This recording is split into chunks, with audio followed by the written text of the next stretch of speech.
தமிழகம் முழுவதும் போலி வாக்காளர்களை சேர்க்க திமுகவினர் துடிப்பதாக எதிர்க்கட்சித் தலைவர் எடப்பாடி பழனிசாமி விமர்சித்துள்ளார். விருதுநகர் மாவட்டம் சாத்தூரில் அதிமுக பொதுச் செயலாளர் எடப்பாடி பழனிசாமி மக்களை காப்போம், தமிழகத்தை மீட்போம் எனும் தலைப்பில் பிரச்சாரம் மேற்கொண்டார். அவருக்கு கட்சி நிர்வாகிகள், தொண்டர்கள், பொதுமக்கள் உற்சாக வரவேற்பு அளித்தனர்.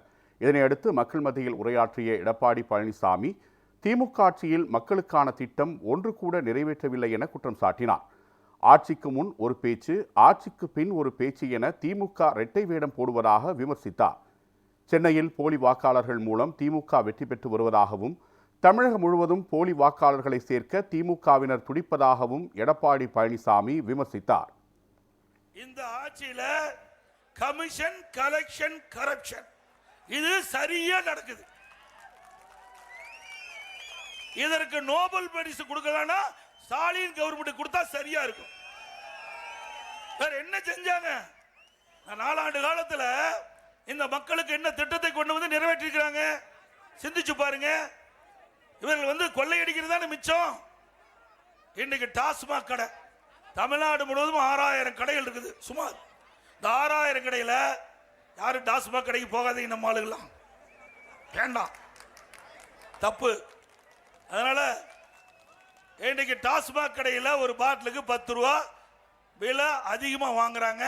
அதை கேட்டால் அங்கே இருக்கிற சேல்ஸ்மேன் சொல்றாரு, இது மேலிடத்திலிருந்து உத்தரவு, நாங்கள் ஒரு பாட்டிலுக்கு 10 ரூபா கூடுதலாக வாங்கித்தான் ஆகணும். அவர் கட்டாயப்படுத்தி அந்த பாட்டில் வாங்கிட்டவருக்கு, இந்த மது பாட்டில் வாங்கிறவர்கிட்ட 10 ரூபா கூடுதல் வாங்குறாங்க. ஒரு நாளைக்கு 1.5 கோடி பாட்டில் விற்குது. 1.5 கோடி பாட்டில் விற்குது அப்படின்னா ஒரு நாளைக்கு 15 கோடி ரூபாய் இந்த மதுக்கடையில் மூலமாக, இந்த மது பாட்டில் விற்பனை மூலமாக இன்றைக்கு மேலிடத்துக்கு போயிட்டு இருக்குது. மாசத்துக்கு 450 கோடி, வருஷத்துக்கு 5400 கோடி. 4 ஆண்டுல சுமார் 22,000 கோடி கொள்ளை எடுத்த அரசாங்கம் திமுக அரசாங்கம். அது ஒரு மந்திரி இருந்தார், யாருன்னு தெரியுமில்ல உங்களுக்கு? 10 ரூபா மந்திரி, பேரு 10 ரூபா மந்திரி. யாரு? செந்தில் பாலாஜி. செந்தில் பாலாஜி அவர் 10 ரூபா மந்திரின்னு மக்களே பேர் வச்சுட்டாங்க. 10 ரூபாய்னா உடனே பேர் சொல்லுவாங்க.